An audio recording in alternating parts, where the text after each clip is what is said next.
Hello and good day, I'm Jeff and welcome to Darkhowl Gaming, where learning and gaming is fun.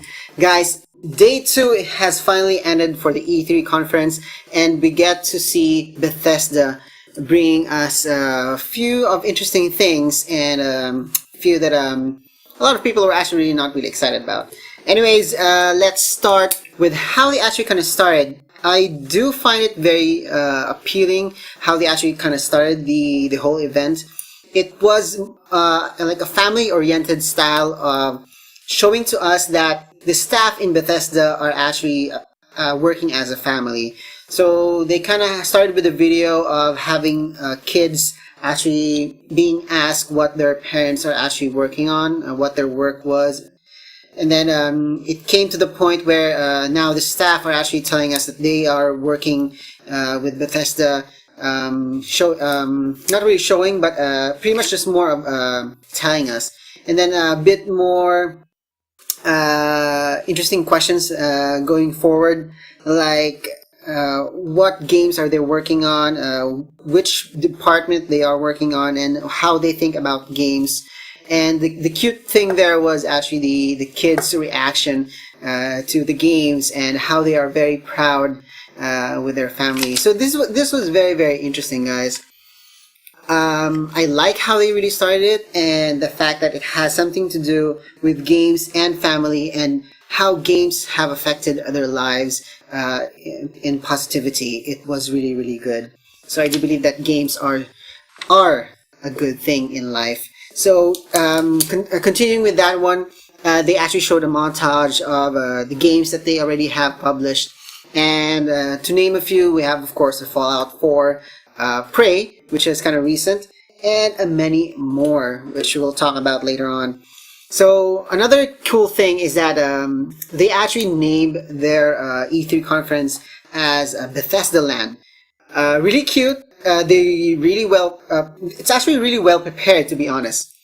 So with Bethesdaland, so it's just like your normal carnival. They have that map there, which is in a cartoonish figure, just like the Fallout 4. And each part of that Bethesdaland is pretty much showcasing a game or a type that is in development. So let's go first with the VR part. Okay, before going there again, it's actually Pete Hines who's actually the one responsible for welcoming us and pretty much doing a bit of hosting here. There's not much hosting because it's more of video, continuous ones.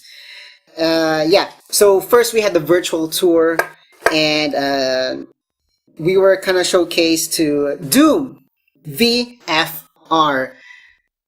We have to take note of the F here. I have no idea what this one means. I did try to ask other people that I know, and really the best thing that they could really come up is actually a virtual fun reality. So really, again, this one is Doom, so it's pretty much gore and violence. Maybe F could mean a lot, and we still have no idea. Next is the Fallout 4 VR. Now this one is kind of interesting because they didn't welcome us to a new Fallout. It's just still a Fallout 4, but this time in VR. So Fallout is an open world kind of game, and it's very massive, especially if there are mods now. But here with VR, this is gonna be cool because you'll be able to see virtually what your community looks like, what you're actually building, what you're going to hunt, and what is actually hunting you. So that could be an interesting thing. Excuse me, sorry. Interesting thing for players who have the VR console. But for those who do not have the VR console, most of them are really unhappy because they kind of wanted to have the Fallout 5. But I don't think that is coming soon. Okay. Next part is something that is really interesting for the fans of the Skyrim and Fallout 4. We have the Creation Club. Now, what is Creation Club? Creation Club is pretty much more for crafting, making some game enhancements for the Skyrim and the Fallout 4. This one is interesting because it is now putting to the hands of people to make modifications for the game. I don't know how the mods are really going to affect the game. Like, is it just visually, or does it really affect the whole gameplay? That we will learn more. So this one is going to be launched on the summer of 2017, and that is going to be really soon. Really, really soon. So for all those who are Skyrim and Fallout 4 players, this could really mean a lot to you guys. For me, not so much, because I'm not really playing these games much often. Next is going to be for your card game, which is Legends. Now, I haven't actually heard of this game before E3, but kind of looks interesting, but I'm still really playing a different kind of game. So the new update for this one is a content, which is Heroes of Skyrim. So heroes from Skyrim are now introduced in this card game, which could mean a lot for you guys if you are playing this game. I don't know how that will really affect your strategy and your gameplay, so I can't really talk more about that. Anyways, it's going to be released this June 29th, so that is pretty close, pretty near. Next is a good thing for Nintendo Switch players is Elder Scrolls Skyrim is now coming, or transitioning, or switching, to be quoting there, switching to Nintendo Switch. So guys, you are now, for the Nintendo Switch users, you are now able to play this game anytime you want. There's a new thing there though, is like with your Switch pads, you can actually do the actions of like fighting in some sort, so slashing, maybe blocking, arrows and stuff. So you can do that with your Switch, but just like with other people are actually saying, it's kind of harder, I guess. So yeah, I don't know much about that because I don't have a Nintendo Switch as of the moment. Maybe after my birthday, who knows. Okay, next is Dishonored 2 DLC, guys. So yes, we have a DLC for Dishonored 2, which is Death of the Outsider. So I don't know much about the lore of Dishonored 2, but I do know that Dishonored 1 is an amazing game. So this DLC is coming out on September 15, 2017. Really, really close, guys. Okay, I just have to take note one more thing in the last one before I end. But that is going to be later. So we have to continue with Quake. So Quake has been a very long time game, and I had played this game before, and I really do love it. And when I was in high school, but yeah, I stopped since then. So in this conference, they just tried to tell you more about the Quake Championship World, the Quake World Championship, which is coming on August 26th. So for those who are really Quake fans and those who are really wanting to have glory and the legacy with Quake, here is your chance. And they have added a new character here, which is named BJ Blazkowicz. I'm not quite sure of the pronunciation. Is this German or Russian? I'm really not sure. But anyways, going back to the Quake World Championships, if you win this, guys, you get $1 million US, and that's a lot. Okay, aside from the money, of course, you will have fame and glory as being the champion.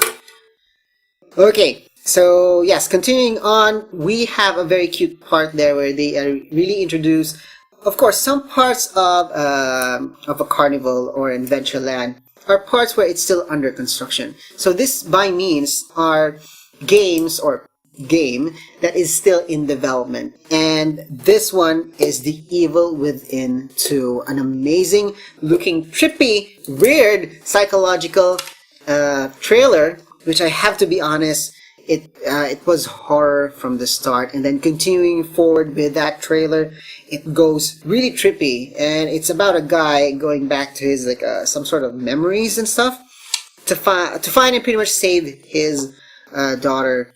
Really, it's a psychological horror. Those who are fans with Evil Within 1, this could be good news for you guys. I haven't played Evil Within 1, but I do know that it's a horror game, and I'm pretty sure one of these days I'll be playing it. So let me just find the correct time for that. Okay.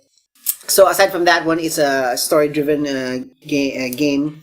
The trailer looks really fantastic. Like I said again, it was kind of trippy because there was a lot of parts there where it was like a white liquid, where people's faces are really coming out, something like that. Hands really looking weird, and the faces, of course. But then again, it does establish psychological horror there. So really interesting, guys. Really interesting. Last but not the least was something I was not kind of expecting, but others are already expecting because of the leak. This one is Wolfenstein 2. So when I was watching the trailer here, it was a very, very long trailer. No gameplay though. It was just a cinematic trailer. Once I saw the woman, an officer, German officer, which is a Nazi, sorry, and a lot of Nazis aside from that. I'm pretty sure, this has to be Wolfenstein. Yes, it is Wolfenstein. So Wolfenstein 2, The New Colossus is the name of this game. It's going to be released on November 27. So exciting for you guys, right? This is Wolfenstein 2. Very long franchise. And it's like what people said, especially in GameSpot. Like, playing this game, you will not feel guilty because you're killing Nazis.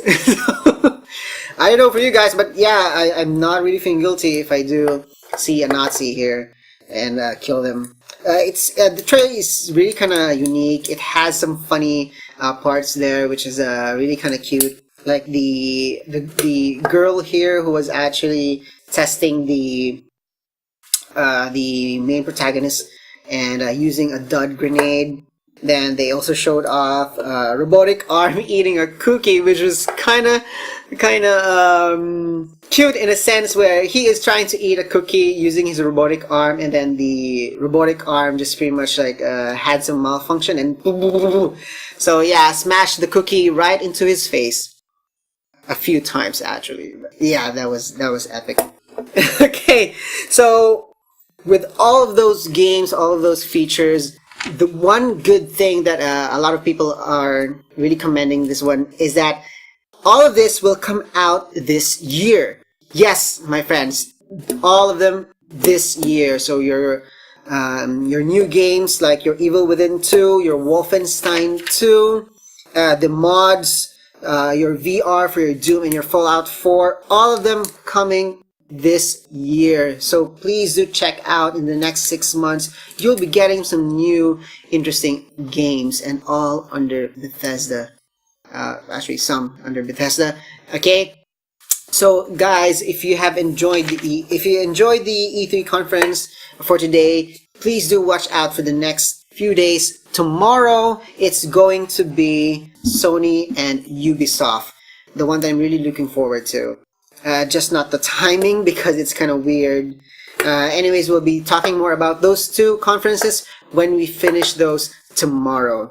So guys, that's pretty much it. So how can I rate?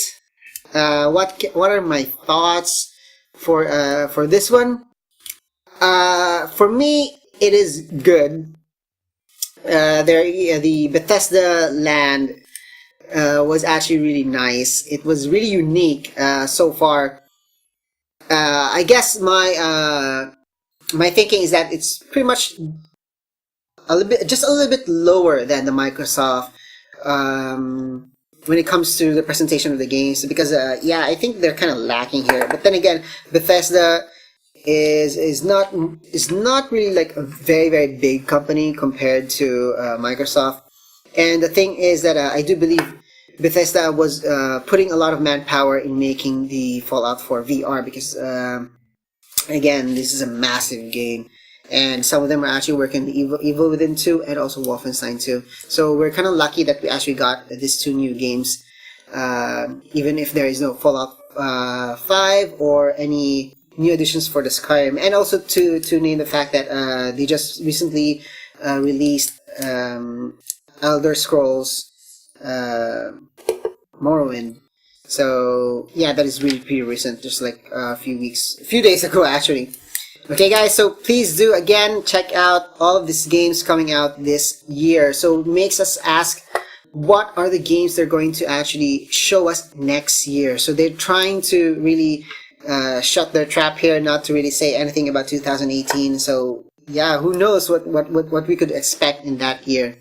So guys, that's pretty much it. It's good for me. I'm really excited for the next few days in the E3 conference. So if you're new here guys, please do subscribe to my channel. I'll give you more updates and my thoughts about the E3 conferences. Try to also have my reactions to the trailers. So with the other trailer reactions, you can actually check out the videos over here. And that's pretty much it. Thank you very much guys. Please do take care, and I'll see you again next time. Bye.